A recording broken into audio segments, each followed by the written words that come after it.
Welcome and welcome back. Another day, another relic reveal and boss. So let's talk about it. Yes, today we got ourselves the Thieving relic, Larcenist. It's in tier 5. that means some bad things for my board, but we'll talk about that in a minute. What is this thing gonna do for us? Well, we get a bunch of different thieving effects with this, so 100% success rate on all thieving actions. That includes pickpocketing, stalls, chests, doors, whatever. Auto pickpocket and auto stall stealing. We are going to have 10 times the coin pouch capacity. That's going to be 280 for most of us. If you take Candrin and you do the Ardoin Diary, it is going to scale up. So Candrin stock's on the rise, though hold that thought. Going to be a little bit of a roller coaster here. And we're going to get 10 times the loot from pickpocketing, stalls, and house valuables. Now for pickpocketing, right now, it does not include clues. We may get some clarification on that in the next couple of days, but for now, Candrin stock's back down. All right, we've evened out a little bit. And for the thieving outfit, this generally applies multiplicatively, so if you're in as Garnia, you're probably going to end up with 20 times the loot.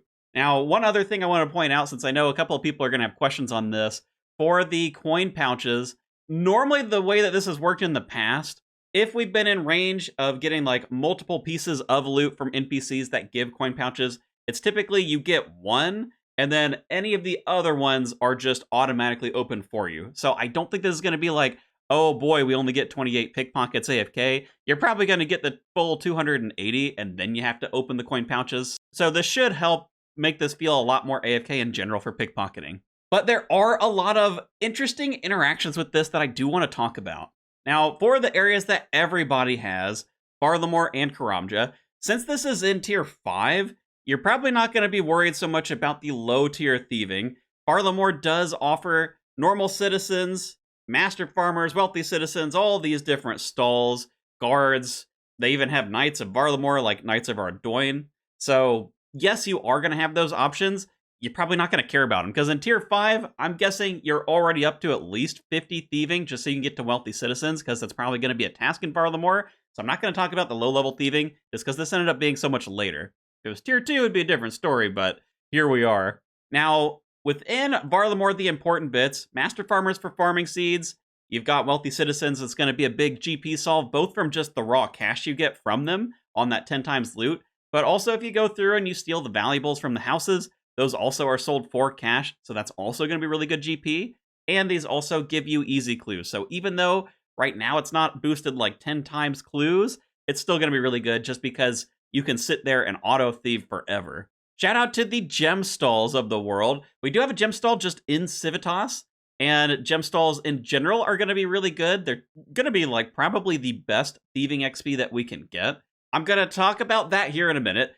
On the Karamja side, we also have a gem stall which can give up to an onyx. So if you want to try and like get a free farmed onyx, you do have to have your fire cape to get access to this, but that is really cool. It's super, super rare. It's like 1 out of 75,000 for the uncut and 1 out of 150,000 for the cut, but you are getting 10 times loot. So if you pull it even once, you're going to be getting 10 onyxes there. So if you don't want to deal with like buying a bunch of Chaos Runes, selling them to the Karamja shop, and then getting your onyxes that way, that could be fun. There's also an ore stall in that same area in Karamja. You do need your fire cape, same with the NPC there that you can pickpocket too, but that is going to give you just endless supplies of ores. That's at level 82 thieving, and then level 90 we get ourselves the Tazar pickpocketing, which they just give uncut gems. Now do be careful with these, because even if you do succeed with your pickpockets, which you will 100% of the time with this relic, you take a little bit of damage. So while you could infinitely pickpocket these guys because they don't have coin pouches, if you don't have ice gloves, which would be attached to either the Fremnik region or as Garnia, getting it through like the quest, then these probably aren't going to be great for you. Maybe there'll be some sort of method of like, you throw up your little heart prayer, and then you have like prayer regen potions on you, so then you can essentially like keep flicking that on and off, but then it's not AFK, so I don't know how much that's going to matter. Plus, on the topic of XP, stalls are generally balanced around the fact that you have to wait for them to respawn. And with this relic, you don't have to wait for them to respawn unless, I mean, I guess maybe someone's like griefing you. Non-relic enjoyers, you know, swing by, they like take your gems, put the whole thing on cooldown. That would be a little unfortunate, but I don't think the chances are very good of this. Now, What's interesting is gemstalls, they come at 75 thieving, and they actually give the most XP of the stalls, even though like an ore stall comes later. So gemstalls give a base 408 XP. Once you get up to the 16 times multiplier, that's basically 6.5k per pickpocket. And because you can't fail, the loot is noted, it's gonna give you a really, really fast turnaround time, and I'm expecting you're gonna be able to thieve from a stall at the same rate you can pickpocket. So you can roughly get like 3,000 successful pickpockets an hour if you're assuming the 100% success rate, which we've got, which means gem stalls are almost 20 mil thieving XP an hour, which is crazy. That is so fast. I think that makes this relic one of the best candidates for pushing those super high XP tasks. Even 200 mil isn't more than like 10 hours away for you, which granted that is a lot, but you can AFK it completely because the gemstall loot is going to be noted. And you could do this in the Tazara region as well and kind of go for those onyxes because it's the same XP as normal gemstalls. So, I mean, that right there, I think, kind of sells this relic to me. You are also going to be building up a lot of gems that's going to help with crafting. I would say that this helps you solve smithing, but honestly, if you're having to use ores from the ore stall, it's not going to be a good time unless you have Blast Furnace specifically, which would require taking the Fremnik region. I don't love that region this time around, at least from what they've shown us so far. So probably not a good solve for you. I mean, I guess for the 3 people who took Fremi, look at that. Kanran's got some bonus points now. Fremi's in the bin, dude. But if you're one of the 3 people who takes Fremnik this year, then yeah, maybe this does help you solve smithing. Now, of course, on the pickpocketing side, I've talked about these in the different area reviews, but I'll put some information in here as well. Mauritania, everybody knows pickpocketing buyers in the main game. It's great money. You get yourself blood shards. Also have blood runes, have some gems in there. All of that stuff is noted. And of course, it's going to solve your money problem. All of these pickpocketing NPCs are going to solve your money problems. I don't think that's going to be a big issue for you. Now, for Mauritania, I don't like this quite as much because the loot that you're getting there, you know, besides just like raw cash, yeah, it is cool to pull 10 times the blood shards, but are you really going to need that many of them? Maybe not. So it is cool for Mauritania. Don't know if I would call it required. I'll talk a little bit more about the decision-making behind this here in a second. For Taranwen, on the elves, getting yourselves a lot of shards, getting yourselves a lot of the enhanced teleports, which just means more shards, that's actually going to be really good because that means you can very, very easily do the maximum like crafting smithing method in the game if you're in Taranwen. So I really, really like this relic for Taranwen. Kandrin, I know I've been hating on it a little bit. This is like the big pickpocketing clue region. And honestly, even without a 10 times clue rate on these, it's still going to be good because you can't AFK clues anywhere else, right? So like if you want AFK clues, I do think Kandrin's the way to go. You've got these 3 high-level NPCs that you can pickpocket, and they give you mediums, hards, and elite clues from pickpocketing.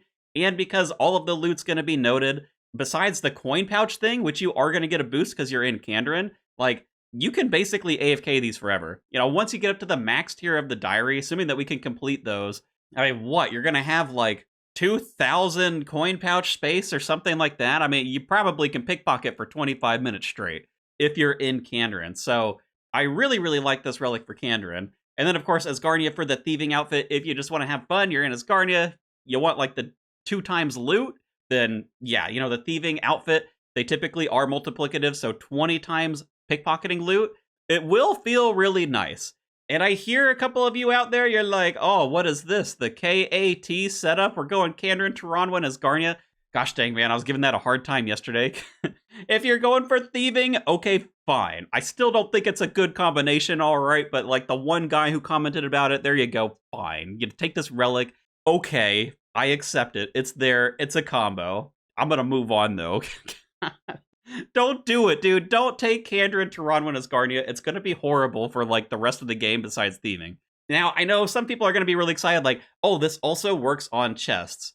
Yes, but it doesn't give you the 10 times loot from chests, and you still have to deal with like the respawn times on chests. So I don't think it's going to be that crazy. You know, the Wilderness has like the Rogue's Castle chest. So, I mean, yeah, the Rogue's Castle chest is good. Does it get a little buff from this? I mean, maybe, but like, I don't think it's that big of a deal. I'm not really considering this for like chest thieving routes. I'd almost say if you're in the Wilderness, you may not even need this thing, but let's talk a little bit about when would you take this? Why would you take this? Now, since it's in tier 5, it is competing with that farming relic. Now, I think in general, both of these do get some benefit from being in Varlamore. The thieving one kind of takes the cake when it comes to Varlamore. Thieving from the cake stall? Eh? Eh? But, the farming relic is generally a good solve for, well, farming and also herb lore. Now, I think especially if you're in Kourend, you're taking this farming relic 100% just because of the interaction with Tithe. Farming then becomes like your 200 mil, like super, super fast skill. I think it's even faster XP than what the thieving's going to be in Tide Farm because of the extra yield there. Plus, you are getting a teleport on this relic too, which makes it kind of a tough decision. Now, on the thieving end, kind of like what I was mentioning, I think for Taranwin and Kandrin, this is 100% take. And of course, this unlocks that capability of like pretty easily getting 200 mil thieving. So you're getting into those higher XP tasks with this. Maybe for Mauritania. I don't think it's necessary for Mauritania. You could do it, but I don't think I would take the Thieving Relic personally in Mauritania. And then likewise with the Clue related relic in tier 4. Now, I'm a little torn on this one. If you want the like absolute chattest of Clue runs, yeah, you can tie this in with the Clue relic. You're going to be getting more clues. You're going to be doing them more easily. So it's not that I hate this combo, but I think if you've got Thieving, and especially if you're going Kandrin, you're going to get a lot of clues anyway. So I don't know that you really need the clue relic at that point, because if you have a stack of 1,000 clues, you just drop the steps that you don't like. So personally, I don't know that I would take these two together. And I mean, especially like if you're in Kandrin with the Thieving Relic, you're going to have all of the tiers of clues available to you. Yeah, it helps you skip emote clues and fallow clues, but I mean, man, you just drop them, right? Like for me, I think I'm probably taking either the clue relic or the Thieving Relic. And especially if Kandrin's involved, because Kandrin has so many of the clues available through thieving. So, I don't know. I do see a world like the guy who wants the clue run. I understand. You take these two together, it is going to feel really nice for clues, but that's just not me. Now, as just a general piece for tier 5, which of these would I take? Besides the specific area interactions, maybe you don't care about those. Gosh, it is so tough. I think it's really going to depend if you have an herb lore solve somewhere else, because if you don't, I'm probably leaning the farming relic, but if you do, I'm probably leaning towards the thieving relic, because I think in general, the thieving relic is, it's helping you with crafting, it's helping you with thieving, it's helping you with your money problem. So I think in general, it gives more value there, even if you didn't take any of these areas, just because Varlamore has access to everything that you're going to need. Karamja has some additional benefits in there too. So I would probably take the thieving relic over the farming one, just as like a general rule of thumb. But we also don't know what else this is against. We're still going to have a third relic to compete, so it's a little bit we'll have to see. And speaking of, I think it's time that we update the board. What a bad news day for me. I went so hard yesterday saying that this thing was going to be tier 2, and look at it now. It's in tier 5. Are you kidding? Oh, dude, I swear. Jagex watches these and just moves the relics around to make me look as bad as possible. You know what I mean? Just like screw up my board so horribly. Oh, maybe that's some main character syndrome right there. But here it is. It's shuffled. I put the Kingdom one in tier 2. Do I think it's a tier 2 relic? I don't know, man. I don't know. I feel so bad about my board now. None of this is set. It's all wrong. You prediction stocks are down. That's for sure. Now, of course, we did get ourselves a boss reveal for today. Echo Grotesque Guardians making a return. But this time, we are getting some sort of charged staff. And here's what they had to say about it. This league be rewarded with a new 4-tick staff for slaying the Echo boss Grotesque Guardians. Charged with earth and body runes, build power with every blow, and shatter your enemies. Pretty interesting, and I do have some thoughts on that, but first things first. Yes, Echo Guardians, they're back. Barrow's Gloves, they're out. Honestly, that's probably a good thing. I know so many people got burnt trying to get full barrow sets for these stupid gloves, and they weren't even that strong. They only really helped melee and only like a tiny bit. So, good riddance. Honestly, good riddance. Just get these things out of here. We didn't need them. Hopefully that means we don't have to farm out endless barrows runs, besides maybe like a task for like one full set. We'll see. Now, because we get ourselves the red Grotesque Guardians, we do want to make sure we know 75 Slayer. It's definitely not as egregious as something like Escarnia or Kandrin, so you're probably going to be able to get to 75 pretty quick. Mauritania is also kind of like the Slayer capital because you get the Slayer helm here, so like, I don't think you're going to be struggling to get that Slayer level, and it's giving us some sort of interesting looking staff, which I am going to talk about. Now, bonus points for anybody who can guess what I put onto the Trident of the Seas to make this image here, I don't think anyone's going to get it. But before I go talking about the staff itself, I find it interesting because this is almost certainly going to be a mage drop. The guy in the picture is wearing mage armor, right? I mean, it's a staff. It's a charged staff. So one of the big gripes that people had last year is if you went melee and you were in Mauritania, you had to use an off style to kill Dusk because it's the flying gargoyle in this boss. So it's not, you can't melee it. And maybe with the halberds now, I don't know if that was part of the change, but this kind of begs a similar question, like, can you even mage this boss? What's interesting is they do have a 40% earth weakness. That's kind of cool. You know, the magic defense on them isn't, like, crazy high, so, like, you can probably do it. But then I've got the echo stats from last year. Granted, they could change the stats. I sort of hope they do, because you lose the elemental weakness as you go to the echo version. And while the magic defense doesn't change, man, the magic level on the first guy goes way higher. And magic is interesting because it's a combination of both magic level and magic defense. So, like, even with Dusk having 80, but the magic level of 100, it's gonna make it kind of hard to hit with magic either way, even though, like, the magic defense isn't, like, crazy high. So I wanted to just see, like, if we're rolling up into Mauritania, how possible is it to mage these guys down? So going on to the wiki, just like plugging it in, we're probably going to have Blue Moon, right? Because we've got moons, we're starting in Barlamore. We're not really going to have a lot else at this point. I don't think you're coming here once you've, like, conquered Doom. Grotesque Guardians is typically something that you're getting to in, like, the early mid-game. So your gear is probably going to be about here. Maybe you have a Dragon Hunter Wand and, like, the Earth Tome if you spent some time at Huey. That's not going to help you that much. But considering the stats of the normal ones, you know, if you come in here with, like, Earth Wave, because of the weakness, I think you can probably do it. I don't know that it's going to feel that great having to mage both of these down, but at least it seems like possible. You know, you're working with like 100-ish mage accuracy here, plus whatever your magic level is, plus the different earth weaknesses coming in here. So, like, I think it's doable. The real challenge comes when you get to the echo version of these because you lose that earth weakness and we're getting more magic defense on the melee guy. I don't know, man. I feel like this is going to hurt you. Like, you're going to feel real bad if you have to come in here maging, which almost makes me think we're going to have to do something off-style here. I hope the combat masteries make this worthwhile, because, like, in the past, that felt really bad. And, man, if you have to melee and range this boss like you do in the main game, but you're trying to go mage to get your, like, whatever magic weapon, I think you're going to be in tears, dude. Mid-game, you're going to be in tears. Like, Moon's gear is strong. You can take it in here and be fine, but, like, do you really want to be spending, like, 2 to 5 minutes killing these bosses? Probably not. So we'll have to see. I'm not holding my breath on this one, though. Being able to mage these guys sounds kind of rough. But of course, we are rewarded. After we've slogged through with our Blue Moon setup, we get ourselves a charged staff that does something related to magic, charged with Earth Runes and Body Runes. It's 4 ticks, so it's going to work like any of the other charged weapons, so like the Trident of the Seas. Now, what's interesting is they said it builds power as you attack, so maybe we'll get, like, extra magic damage percentage, or maybe we'll get extra magic accuracy, or maybe it's some other type of just general scaling mechanic with the damage, like your max hit starts at a 20, and then it moves its way up to, like, 30 or whatever. So that's kind of interesting.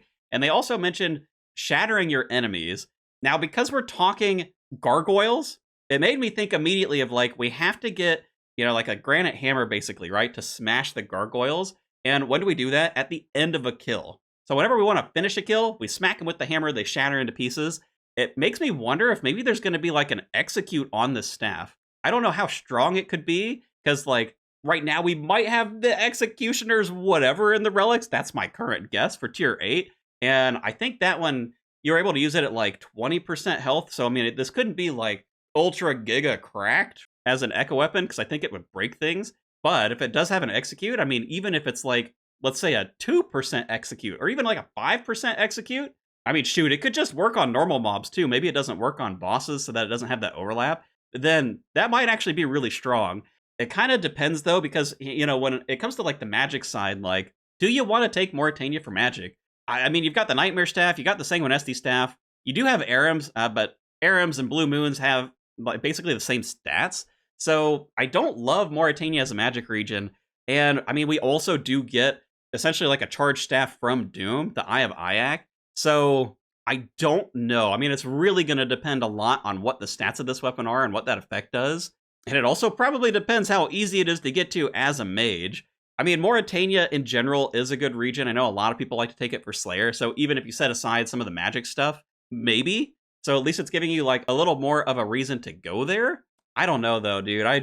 Mauritania is not like my favorite when it comes to a magic build. I'd probably rather take like Zaya, I mean, maybe even the desert over Mauritania. Though at least it is a one-handed staff, so maybe it'll have some sort of synergy with like Kandarin with the Devil's Element, the little elemental weakness thing. I feel like if they were going to give this elemental weakness, though, they probably would have said it, so I'm not really expecting that here. But I think that's all of my thoughts for today's reveals. What are you guys thinking about it? I am going to be covering all of the daily reveals, and I've got a progress series planned once the league starts up, so if you want to see that, see my run-through, then make sure to subscribe. And of course, the Discord is linked down below, so if you want to tell me how great of a magic region Mauritania is and how much you love farming barrows out and how you can't wait to do your next 3,000 barrows runs in a league, then make sure to join that. Okay, no one's gonna do that. No, okay, whatever. Okay, well, you join the Discord on one of the other videos. I'm sorry, that's a horrible like plug to it. Bye, have a good one. Thanks for watching. I'll catch you in the next one.